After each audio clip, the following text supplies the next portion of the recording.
one place that we can access our forms in the system, which makes that easy on us. So I'm going to be using our Forms tab up here. We're going to go to Forms and Form List.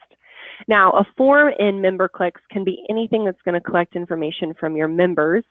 And that could be like an event registration, a sponsorship registration. It could be as much as a survey, just wanting to get feedback from your members on how an event went.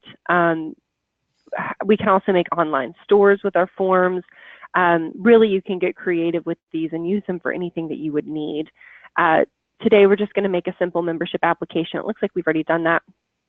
I've already gotten started on this one.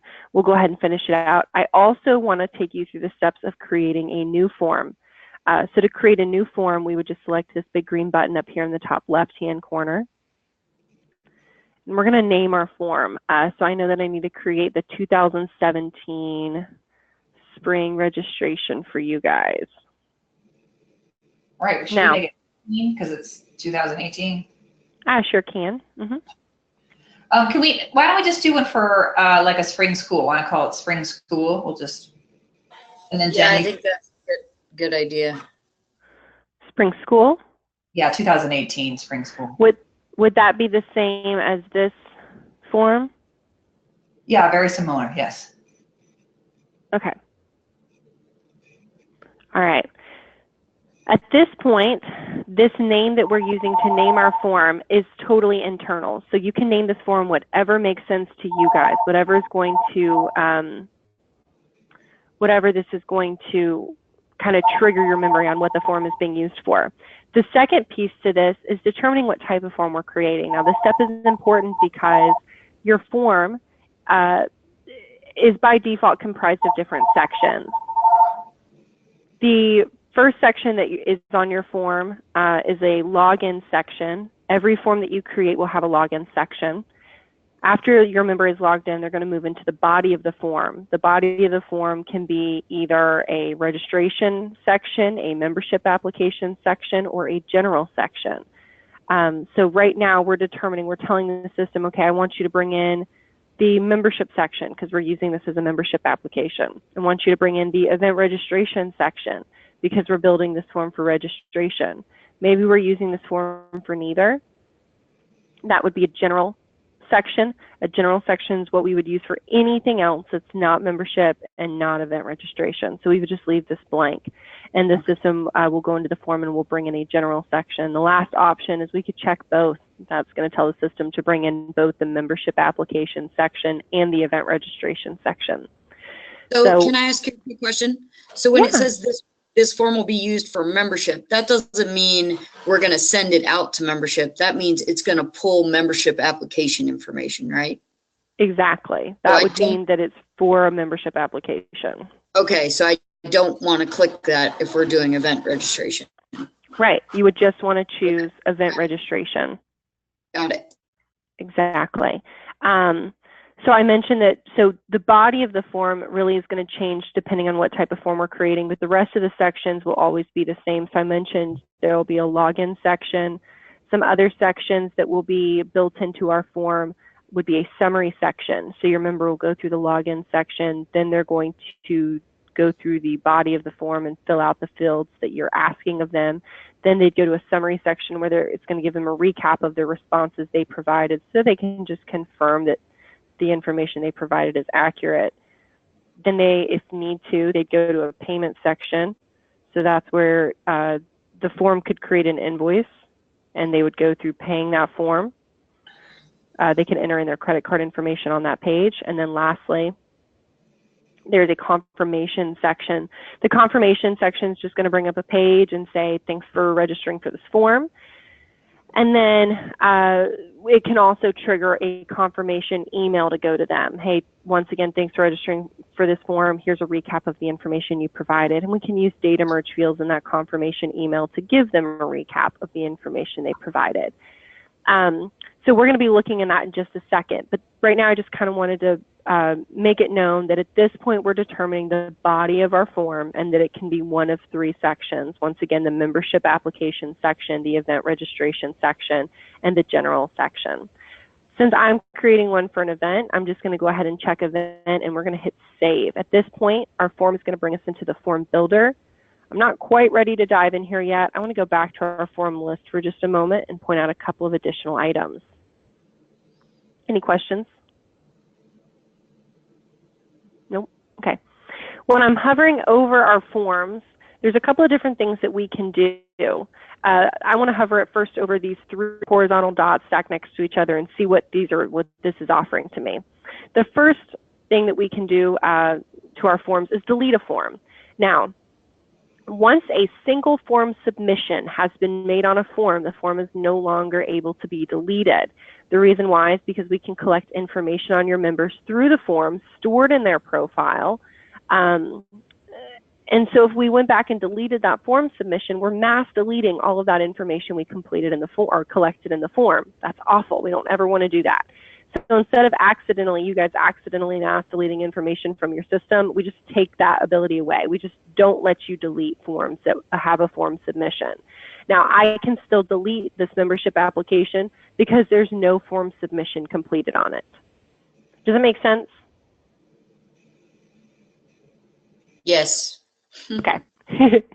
Awesome. So the second thing we can do to our forms is copy a form. This is going to be y'all's best friend. You'll want to copy your forms all the time. What I would recommend is really creating some form templates that you can just copy, so you'll never have to create a form from scratch. Just saves y'all a ton of time. So this is really a great tool. We can edit our forms. That means that we'll go into the form builder. We can add new fields to our forms, edit the names of the fields on our form. One thing that I want to point out here, if a form submission has been made on the form and you are collecting people's phone numbers, you cannot go into the form and delete the phone number field. Because once again, you'd be mass deleting all that information you've collected on your members, and we don't want you to accidentally do that. So if a form submission's been made on a form, you can go in and make edits to that form at any given time. You can add new form fields, you can change the names of those fields, but you cannot delete fields that you've been collecting. That's just one kind of thing I wanted to mention. The last item that we can do to our form is take this form. Take this form allows us to literally take the form on behalf of your member. So let's say Bob gives you guys a call and he says, I'm driving down the road. Today's the last day that we can register for the conference. Can I just give you my information over the phone? I don't have time to sit down and do this. And you can just ask him. We'll select Bob's name from your database list. We can start typing.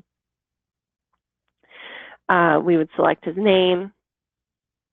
And then we could proceed as Bob, and we'll literally take the form as if Bob was on the computer taking the form. It'll prompt you to put in those different fields of information, and you can just ask him the information that you would be filling in as you fill it in. Does that make sense? Yeah. Awesome. So the best way if you have a new member that you need to add, I think that you asked me that question. You can definitely ask that. You can definitely manually add a new member, not a problem. But the way that I would suggest doing it is taking the form on behalf of that new member. Proceed as a new member for the membership application. The reason why is because this will create and send an open invoice. So if you've already collected the money for the new member, you don't need to do it this way. You'll just manually add a one-off member, and I'll show you how to do that in a little bit. But yeah, because we just had a new member join like a couple weeks ago, so I would need to put them in. Would they need to pay something? They've already paid. Awesome. So in that case, you wouldn't take the membership application on behalf of them because they've already paid. But if they hadn't paid, you would take the membership application on behalf of them because that's going to send them an open invoice. Gotcha. Okay. All right. So this is everything that we need to look at on this kind of form builder or form list page. Any questions before? Actually, a couple more things. Sorry. We can publish or unpublish our forms from this page. My new favorite feature that we've recently added is you can also archive your forms. So since you cannot delete forms that have form submissions tied to them, you're going to at some point have a ton of forms in here. So if you archive the form, maybe you don't, all the 2017 forms, you don't need to have those on your form list all the time. What I would recommend doing is just just archiving the form. And if you ever wanted to go back and review those archived forms, you can hit show archived forms and it'll bring all of those up for you to view. I'm going to go ahead and publish these. All right, any questions before we dive into the form builder? No, that's what I'm dying to see. Okay. All right, let's dive in. So I'm just going to hit edit. We're going to go ahead and do your membership application. Yeah, perfect. All right. So our form builder is comprised of two different columns. You'll notice we have a left column and a right column. The right column over here is really just like a rough draft of your form. It's just not pretty yet. It's not in your template yet. I want to go ahead and move through the different sections and some properties that belong to these different sections over here. That's the first thing I want to do. So you'll notice I mentioned by default there are some sections built into your form. The login section is the first default section of your form. You can recognize separate sections because they'll always have a tab at the top of the form or at the top of the section. So everything in that section is going to be in the white rectangle, and then when it ends, we've got a new tab. This is our new section, our membership section. I mentioned that when we created this form, whatever we named the form is not what your members will see. What your members will see as they navigate through the form are the names on the tabs of each section.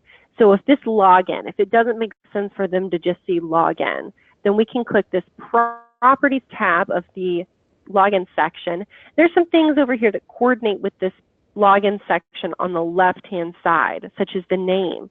Maybe I want to say login for membership application. Maybe that makes more sense to your members. You'll notice that's going to update on our tab. This is what your members would see as they navigate through the form. Does that make sense? Yeah, and then you got over there by hitting properties. Okay. Yep, and I got there by clicking properties, exactly. Enable login section. So we do have the ability to turn off the login section. We don't really ever want to do that. There's very few occasions you would. Making your member log in, while it does create an extra step for them, that's how we collect information on the member and store it in their profile. That is also how we can, let's say that they've already been a member, they're taking an event registration form. If they don't log in, the system's not going to recognize them. And so if you've already collected some of the information that you're asking them on the form, if they're logged in, it's going to auto-populate all that information from their profile so they don't have to fill it out again. So it works two ways. We're collecting information and storing it in your member's profile by having them sign in, log in, or vice versa. We're taking the information we've already collected in their profile and auto-populating it on the form so they don't have to fill out fields that they've already filled out in the past.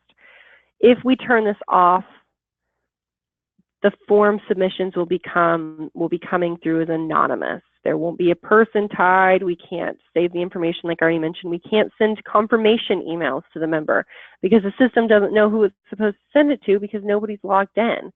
So it's really important that we leave this login section turned on unless you were doing like a survey, in which case you wouldn't need to know who the person was who was giving feedback. You would really just be more interested in the overall experience that they had at the event or whatever survey it's for. Does that make sense? Any questions on that? Okay, I think we're good. I'm going to keep rolling. We can also determine what login type is allowed to take this form. So if they are an existing user and you only want to allow existing users, you'll notice now we only have the existing users area. Maybe there's an event and only existing members can come to the event. This is what we would do.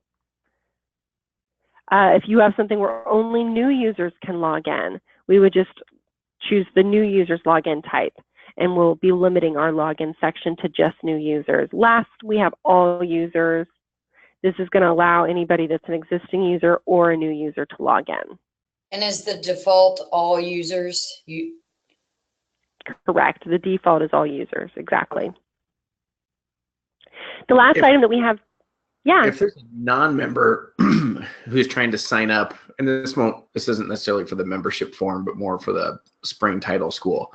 If you have a non-member, do they just sign up as a new user? Because we have wait for them to sign up as a new user without joining.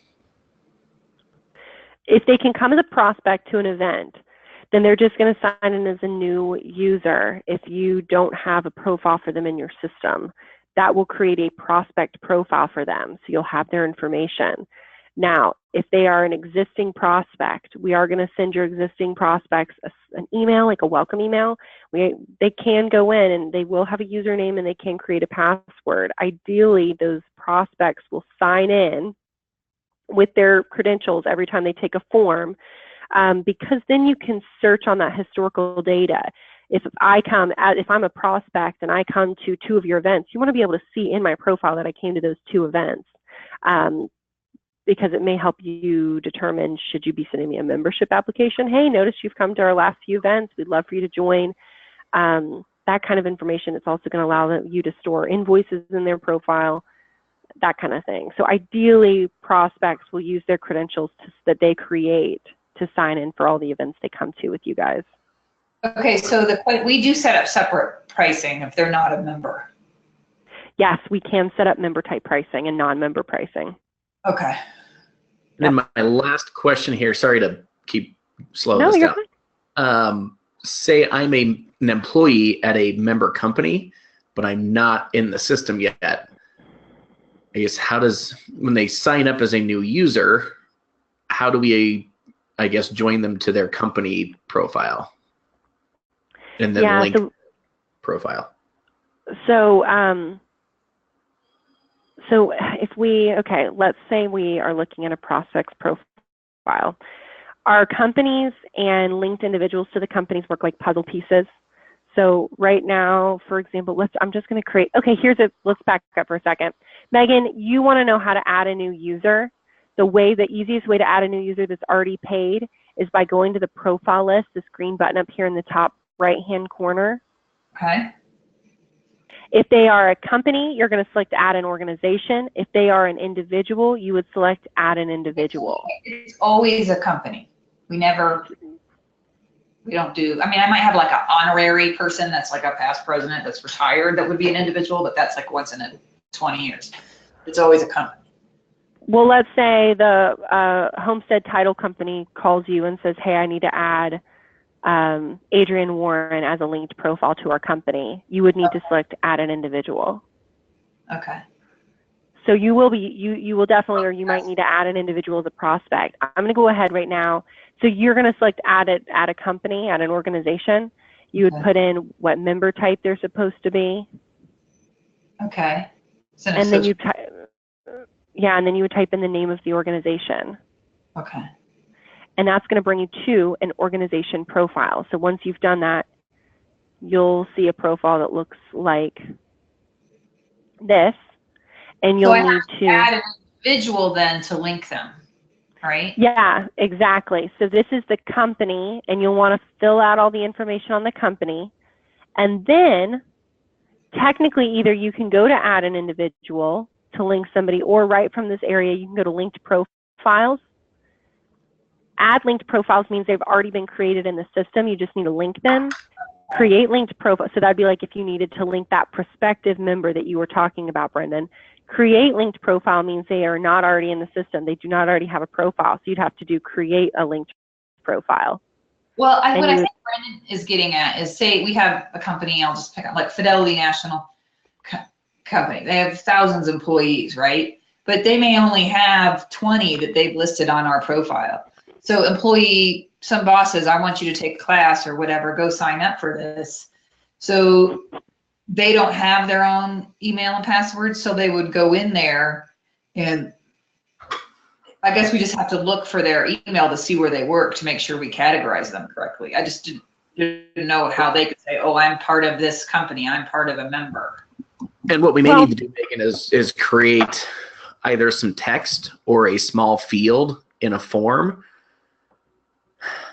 Like or Adrienne, can we make edits to the form where somebody signs up to be a new user on the site? In other words, so if I'm a new employee, I'm going to create a new account because I don't know any better. I'm going to create a new account. I go in, and then maybe there's a checkbox that says my company is a current member of LATAC, and then a field for them to type the member name in, and then if that sends you sort of like a confirmation, Megan, then you'd be able to go in and and just link that profile to that company. Or does it need to be that complicated? Can they just, I mean, I don't know, Adrienne, you tell us. So I mean, it doesn't have to be that complicated. So like, for example, Mile High Title Research. So let's say that I'm with them and I register for something. I'm going to add an individual.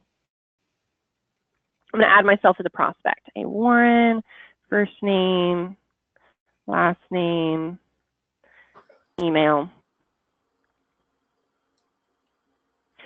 Save, and it was Mile High Title. What I would do when I'm filling this out is there's going to be an area that says company name or organization, and I have to fill that out. We can make that a required field. So it'll come over. I'm going to say Mile High Title.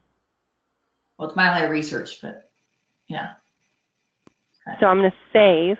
So now what we can do is when you're in the system, if you see Mile High Title Research, I could do search. And here are all the people. But look, I pop up too as a prospect because I put their name in as my company. And then you switch it. Well, I guess the thing is then that, but if they register for something and they don't know, well, I guess this happens now, right? If they register for something and they don't know, they remember they pay too much, and then I just have to refund them the difference and then link them. Yeah, I guess I was just thinking about somebody who knows that they're a member. If they know that they're a member, I mean, they're not going to be able to, there's no way, if they're not logged in as a member, there's no way for them to receive a discounted price. So in that case, you might want to say, is your company, you might want to say on the login page, is your company a member with LATAC? Please contact us at so-and-so so we can get you registered with your member type pricing. I don't know if that'd create more problems than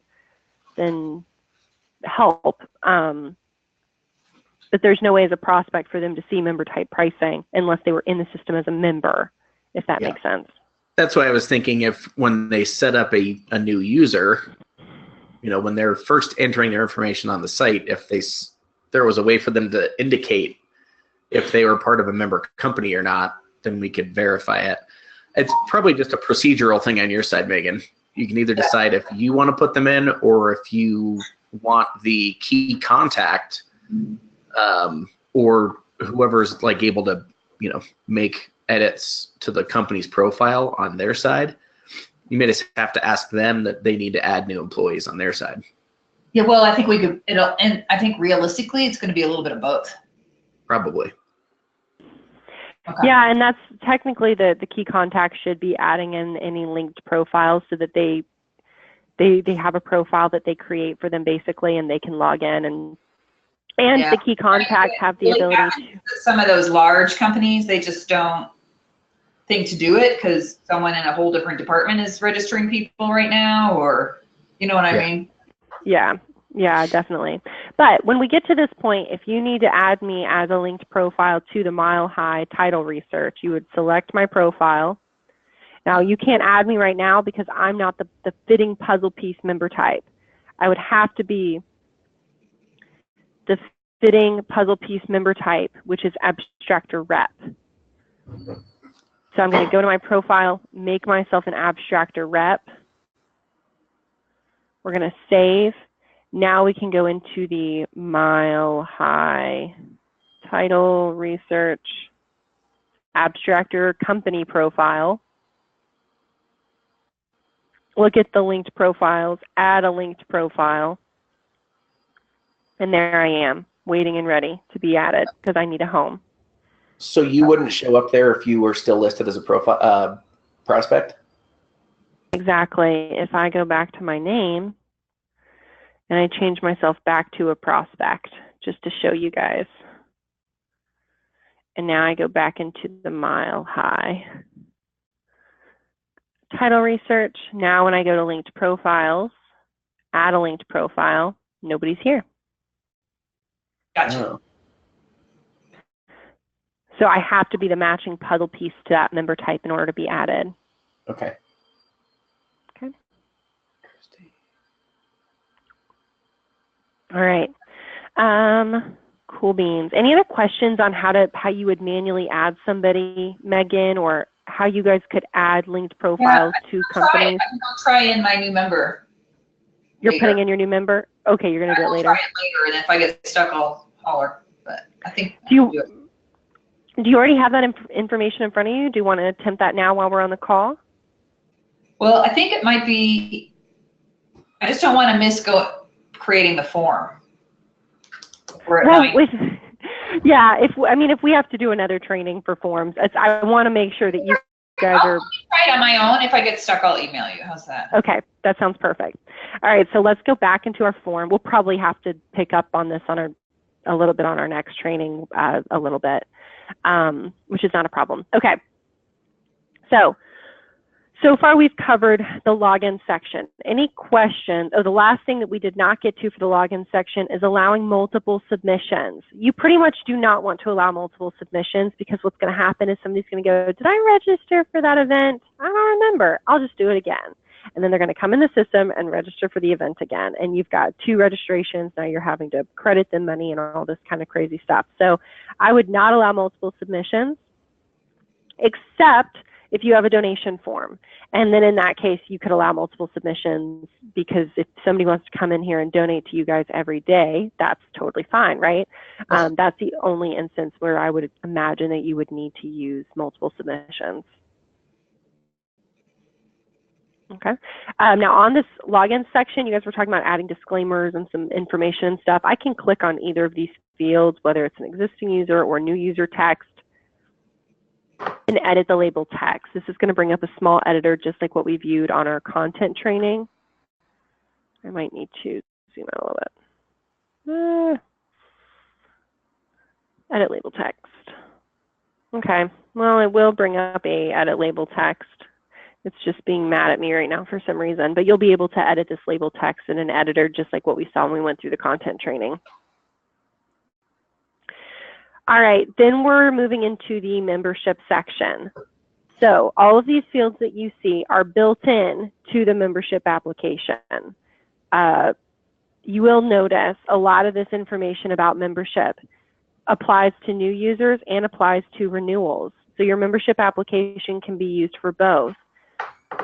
All in all, your members will most likely be paying their renewals through the email they receive with the attached invoice.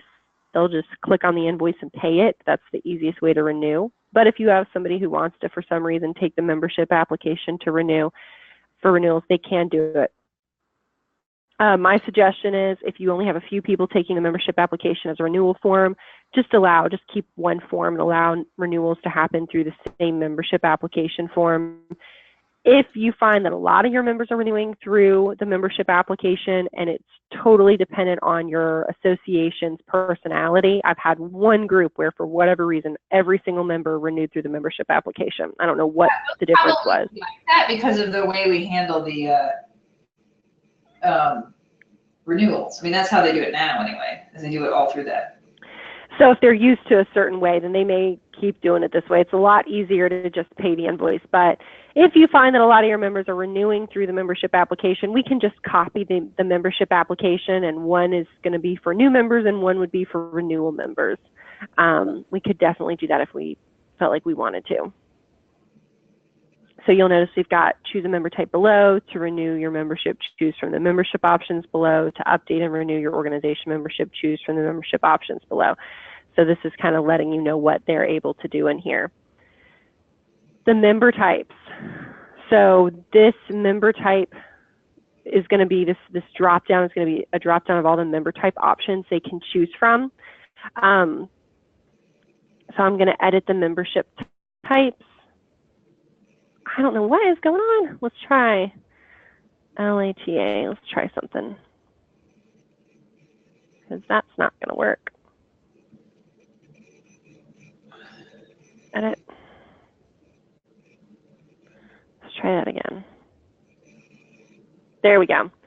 So, is it true that your members could choose to be an abstractor, agent, associate, or insurer? They could choose between those 4? Yeah.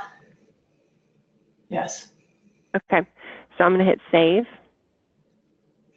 And these will be the 4 options that they can choose from when they're taking your membership application. Abstractor, agent have the same calculator. Associates a flat fee, insurer has a calculator. And then we usually have a description of the calculator. Like, well, you've seen that. We'll need to write that stuff on there. But okay. Yeah, I see that here. Because there's these things in our industries called directs. Sometimes they consider themselves an insurers, but for our purposes, we count them as an agent for. And sometimes we know how to calculate it, like whether it's gross revenue or blah blah blah blah blah. So. I see. Okay, I see. Okay, so I just needed to create. Is it the same calculated, the insurance agents, abstractors, and title insurance companies with direct operation in Colorado? They all have this if they are less than right, 50 million. Wait. Flip it back up there. They all have that. Yeah, that's theirs. That's their calculation. And then the insurance companies have that calculation. And then the associate's flat fee. Okay. Okay, got it. Okay, and which is $240. But currently we have 3 different forms, essentially, on our current website. But we could put them into, I think we will be able to just have one. Okay. Yeah, okay, great.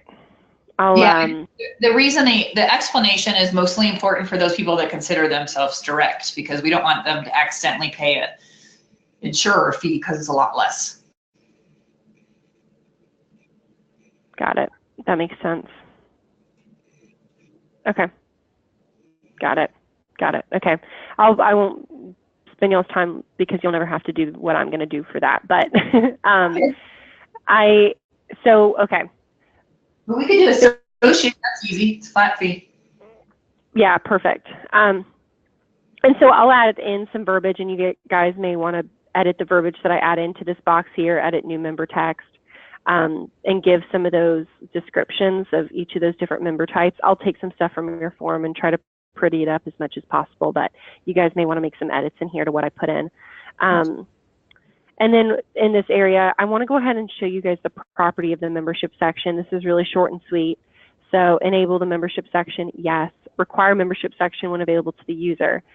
I'm going to say yes. The reason why is because if we do not mark the whole section required, your members can just like bypass the entire section and submit the form with blank information. It's a little bit of a weird thing.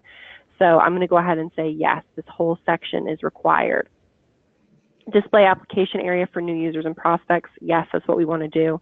Display renewal area. So if we chose to not use this as a renewal form, we would turn this off, and then we would do the vice versa on the renewal application. For now, I'm just going to leave this on.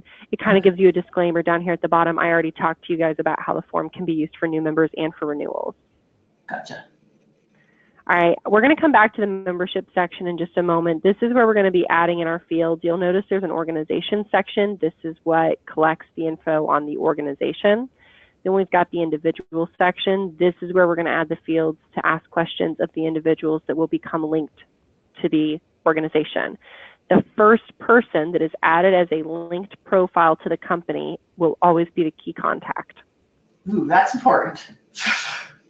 So we might want to add, sometimes what we'll do is we'll add like a little text box down here in the organization information before they get to the individual section that says, please click to create linked profile below. Please note the first linked profile you add will be the key contact of your company, or something like that. Yeah, okay. I know sometimes it's like you can't spell it out enough, so I try to be over the top with giving directions and instructions and that kind of thing for y'all's members. Cool, so we're going to come back to the membership section just to complete these different sections that are built into the form. I mentioned there is a summary section. This will be clicking the properties for the summary section. You'll pretty much always want to turn this on just because I think people are used to being able to review the information that they're providing, just going back through, making sure it all makes sense. You'll always be able to add or edit the summary fields that will show up in the summary section. Right now, these are the only fields that are on your form. So these are the only ones we can add to the summary section. As we add more fields to your form, more fields will be added that we can include in the summary section. So once I've built out this form, we'll be able to add those additional fields in here. We've got the payment section. I do want to go ahead and mention for every form, even if I've created it for you guys or if you've copied it, it is so crucial for you to go back and always review the summary section. Always review the payment section. This is where we determine what payment processor we're using, what invoice template we're using. In this case, it would be new members. It looks like you guys still need to create some more invoice templates. Right. And then if we want them to be able to pay later with an invoice, so what that means is I could register to be a member today, but I could, if this is turned on, I could tell the system to invoice me. It'll create an open invoice, and the invoice template will send me the invoice. I'm still a little confused about how the invoice template and the form works together. So like if we go back to the spring school form, like that we sent you, you had showed us a picture of that. Oh, this one here. Right. So we're going to set up a form basically to have all this information, and they could choose, I'm going to sign up for this class or this class or this class. So then on the invoice, I put all those prices onto one form? Like, that's what I don't totally understand. We're not there yet. Okay. But yes, I'm going to be putting all of these prices on the invoice template if I don't know what's going to be in it. I mean, that's because you don't have to. You don't have to know. So the invoice template isn't like giving them a recap of information or anything. All it's doing is saying you've registered. You know, I would not even say as specific. Thank you for registering for the 2018 spring school or spring classes. I wouldn't even say that.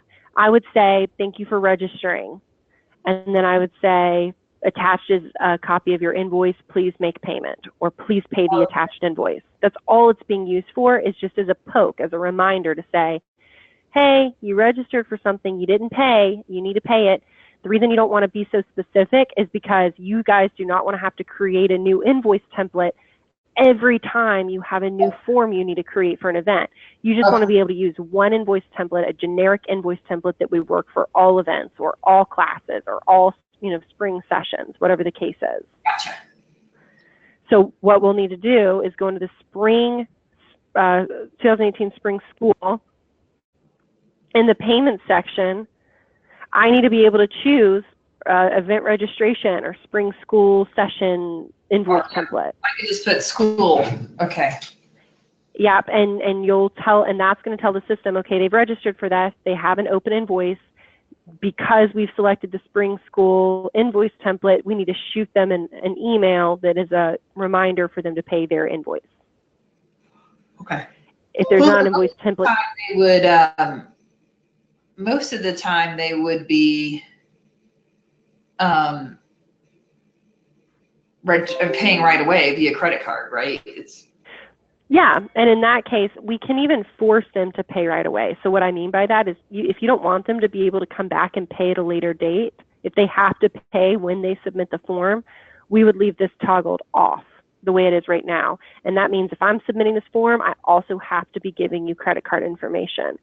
I would say that membership should really be required to pay at time of registration. You don't want people getting to take advantage of membership discounts or reviewing, you know, the social community if they haven't paid. So I would pretty much always make your new members pay at time of registration. Events, it's more up to whatever's custom for you guys. Okay. And then the last piece, override invoice templates due date. This is a really cool tool we recently added. So in the invoice template, once again, you're selecting when the invoice is due.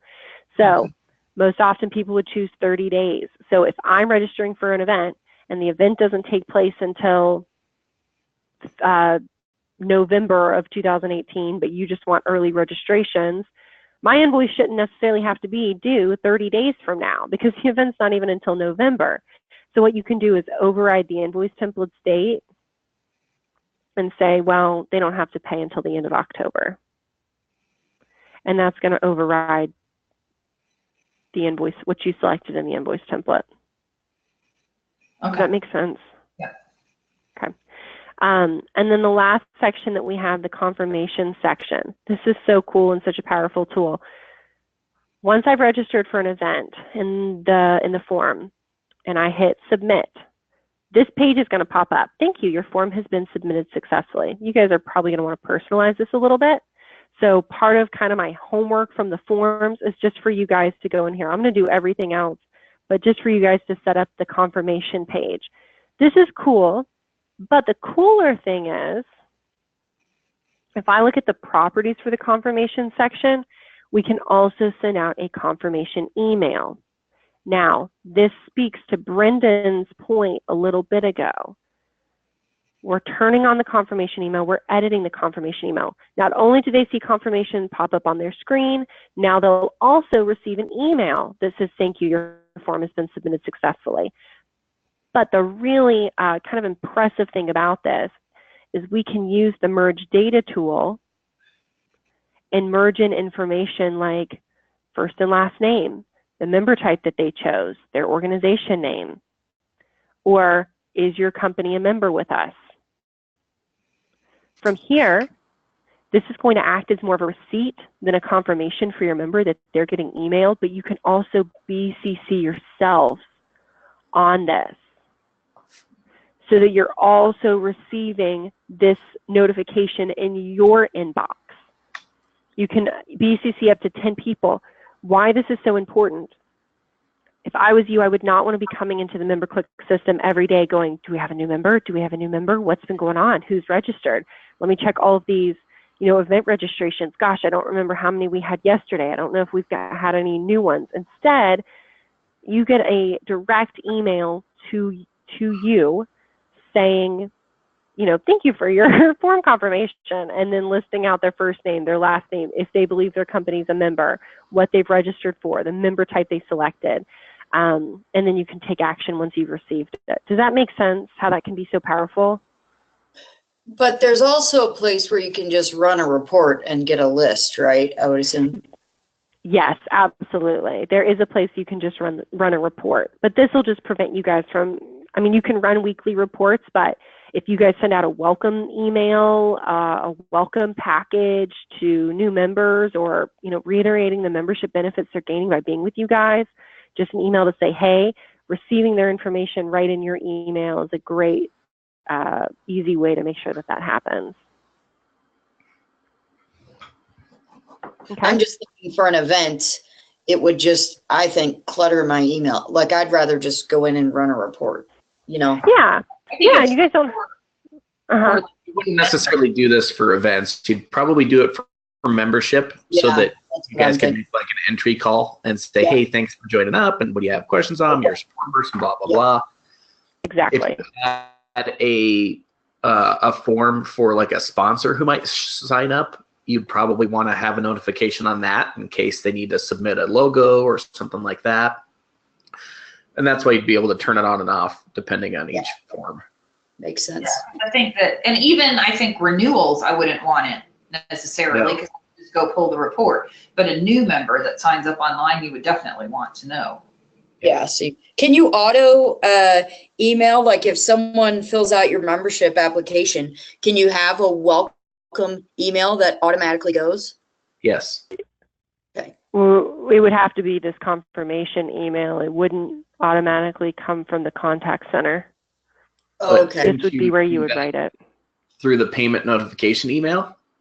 Through the invoice yes. template? Yes, I love it. Yes, you can use the payment notification email in the invoice template to do that for you too. Yep. Look who paid attention. Look at that. Look at that. Love it. For you. Awesome. Okay, so this training is a little bit of a beast to get through, so we are going to have to pull it apart in 2 different sections because we're going to run out of time today, and I don't want to try to force a ton of information on you guys in a short amount of time. We've got our next training scheduled for Thursday. We can finish up this forms training on Thursday and then go through the social community training. The rest of this forms training will only take like 30 minutes, and then the social community training we can get done in another 30 minutes. Any questions before we wrap up our call today? Sorry, what time is it on Thursday? I have it at 11 o'clock a.m. Eastern time. Same time. Okay, because I might be going to Boulder on Thursday. Okay. Okay.